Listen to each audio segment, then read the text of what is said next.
Welcome back to the daily basketball recap. Today we're going to be discussing the fact that talent only gets you so far. At some point, you've got to take the leap, and these are five players that I want to rank heading into the 25-26 NBA season that have expectations and pressure and a spotlight, and I want to see them make the jump and really take their game to the next level. So I'm going to start with Cade Cunningham. He had an excellent last season. A lot of that playoff run last year was due to his meteoric rise, first time All Star. I really think, though, that he can take it up to the next level. In my mind, I really think that the Pistons can be a dark horse contender to win the NBA title this year because looking at the East, or at least, make it to the finals, in the East, you know, it's kind of spread a little bit, a little bit thin as far as who can potentially challenge them. I think that they're already an established team and core with the same coach. They're coming in with more continuity. Malik Beasley is potentially a big loss for them if he's not able to clear things up in time and he doesn't come back. But I just think that they have a method; they'll stick to it, and it brought them to face the team that would compete as one half of the Eastern Conference Finals last year. So I think that it's just kind of a proven system, more so than the Knicks, who just got a new coach, more so than the Magic, who were an eighth seed, or I guess it came in through the play-in last year. So I think that this team really has a good chance to make it far. Um, Cade just needs to elevate his efficiency as far as his ball handling, his passing. He makes a few too many turnovers. He obviously is able to create incredible results off of his usage, but it's a few too many turnovers. I think that if he can turn down on the turnovers, he's really going to have, a very special somewhere within the top five MVP contention in reach within the next season.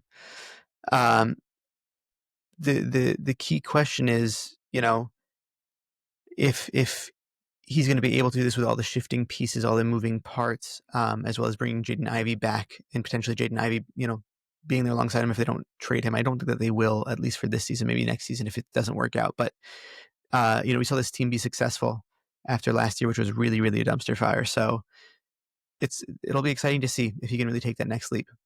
The next player I want to talk about is Anthony Edwards. He made it to the Western Conference Finals 2 years in a row. He's a very good player. This year, we saw him drastically change his game. He went from shooting really a minimal amount of three-pointers per game to making that one of his main parts to his three-level scoring, and he was shooting them on really good efficiency and volume. Comparatively, he really shifted his whole entire game. He developed new talents that you saw also kind of in the playoffs. It's really cool. It's like watching exponential growth in real time. He's a very talented player. It's not so much that I think it's his shortcomings that produced the end to the season that they had, right? They played a very ferocious series against the Lakers, coming out on top, obviously. And it's in no small part, but I do think that he was deferring to Julius Randle for large portions of the Timberwolves playoff run.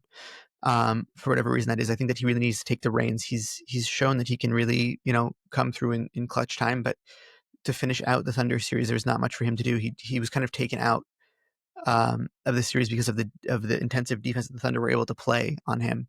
They need some more options on the team in order to make it more of a versatile offense to be guarded. So that being said, I would like to see him do a little bit more of what Kobe would do, is that even if, the shooting percentages are not there, he's not backing down. It doesn't matter. I want him to be able to push to be in that top five in the NBA category and really leave no questions asked.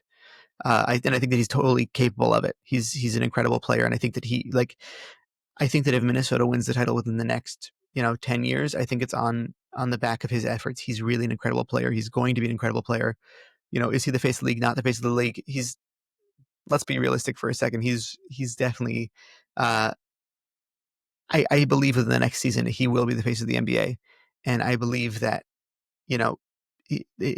all it takes is just him kind of locking in a bit more. a bit more. I think that he's really committed otherwise, but he's a fierce competitor. I just think that, if he can develop the same that he did after last season and having the USA team, if he can develop, add to his game another level the same way that he did last season, I think he's gonna be something else to witness. And he's had a longer offseason, so it's very, very possible that does happen.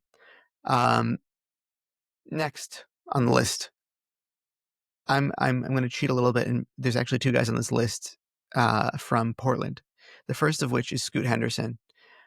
I think that Scoot Henderson showed flashes last season of what it could look like when he's the primary ball handler.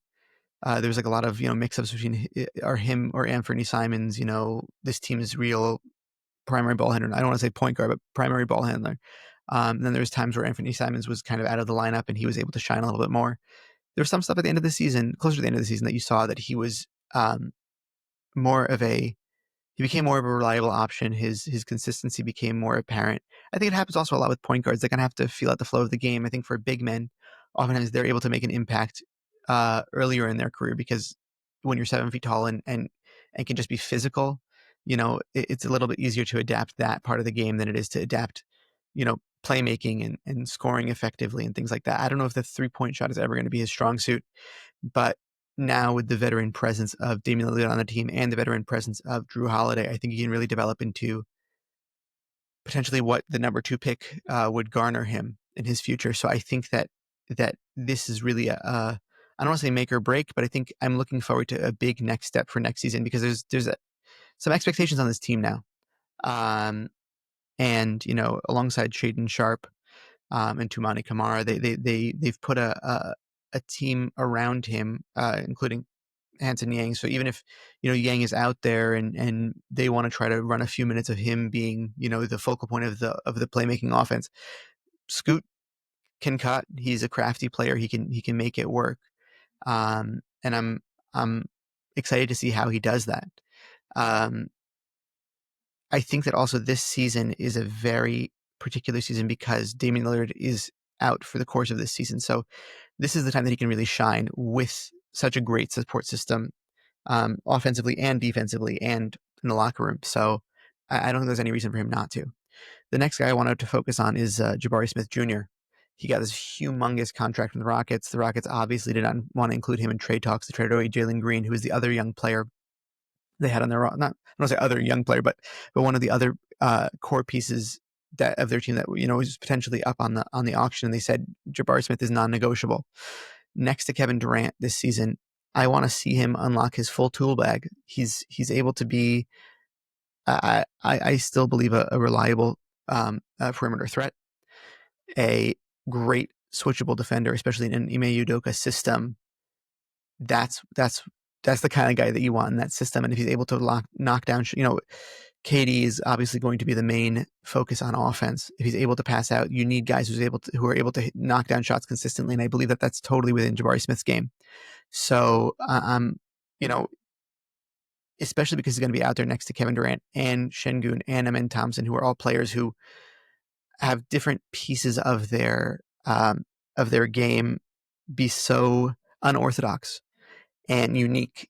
I think that he's really going to be able to be a mismatch for this team, and they might actually really exploit his offensive talents this season as opposed to last season. It was kind of more limited. He also had some injury time, and there was a focus on will he be the starting power forward over Amen Thompson and all this stuff. This season, it's much more defined, and I think that he's going to have the courage of having that contract extension behind him and really feel good about being out there. So I'm looking forward to what he's going to put up. I want to know, with all of these players, it wasn't that the season before this was disappointing, especially Cade, obviously, and Ant, but it was just, I believe that there was some chips left on the table. Like, I think that there's a little bit more juice in that fruit that they can squeeze and really, showcase how much of a game changer they can be for their teams. And I think that Jabari Smith, I'm not saying he's not the next Kevin Durant, but he can be an important piece for a championship team for sure. And especially with this Houston Rockets team and their expectations moving into next season, I think he's going to be an important part. And the last guy I want to talk about, like I said before, another Portland Trailblazer, Denny Avdija. This guy is I feel like a relatively unknown for a lot of NBA fans in a sense.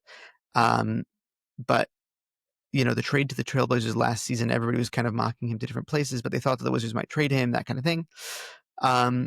He's a real two-way threat right now. He's been knocking down the three-point shot, I think, over the last season at 36%. I would like to see that go a little bit higher. But as the primary playmaker, also next to a Scoot, a lot of other young players, they kind of delved into that more at the end of last season, and it was very interesting to see. And I think that he's so multifaceted as a wing with really tenacious defense as well. He's a very good defensive player. He's very underrated, and I think that this Portland team can be, not contenders by any means, but I think that they can make a playoff push this year for sure, and be an annoying team to play against, because between him, Toumani Camara, they also have Matisse Thybulle off the bench right now. Donovan Clingan, like they have a very and Drew Holiday, obviously they have a very good defensive lineup they can put out there that are all dogs, really, really tenacious defenders that can cause a lot of problems for people, and a lot of length, really a lot of length. So it's very interesting. I think that there's a lot of people who think that kind of the Trailblazers rely on Scoot's progression. I don't agree. I mean, listen, obviously in big part it does, to some extent, but I think that the focal point here of what can make or break is, can Denny Avdija elevate his game to an all-star level? And I think that the answer is yes. He has all the tools to do it. He's shown that he has all the tools to do it, despite, being marginalized into a player. Maybe he's just kind of a defender, doesn't shoot good percentages.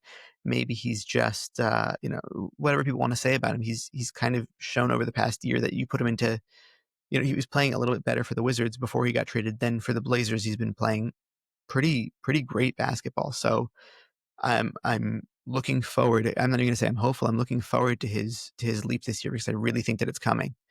And I think that this Trailblazers organization also really believes in him. And Chauncey Billups has kind of shown that time and time again throughout the last season. So I'm excited to see what he's able to add to his game to really effectively push himself to the precipice of being an all-star, maybe regularly. Honestly, I think he's going to be 26 by the time the season starts. So, he could be entering his prime now, just and really elevate his game. So I'm excited to see how much of a more so where the shift is that is making the change for him. And I think he's a worthwhile, investment for them. So let us know, who's your pick to take the next step in 25, 26. There's a couple players that I left off here on purpose. Maybe honorable mentions to a Paolo, especially with their renewed, playoff hopes and wins in mind for them. Maybe it's someone like a Jaylen Brown could be the primary focus on offense. Maybe it is someone, somebody else on the Celtics team. Who knows? There's a lot of really great options out there to be kind of next step players, or even Jalen Green, as we discussed before. Jalen Green might be the person to take the next step. So I'm looking forward. All I want to see is good basketball. I want to see the game elevated. So please let us know who you think I left out, who you think, is better to be on the list of the top 5. And make sure to follow us. We're coming out with all different kinds of content. And yeah, keep it here for all good basketball content. And I want to thank you for watching. I want to thank Max for producing. Shlomo, I'll see you soon.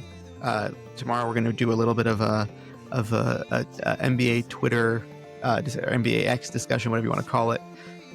So stay tuned for that. It's going to be a little bit of a Hornets Wizards discussion. So let us know who you think is on what side as well.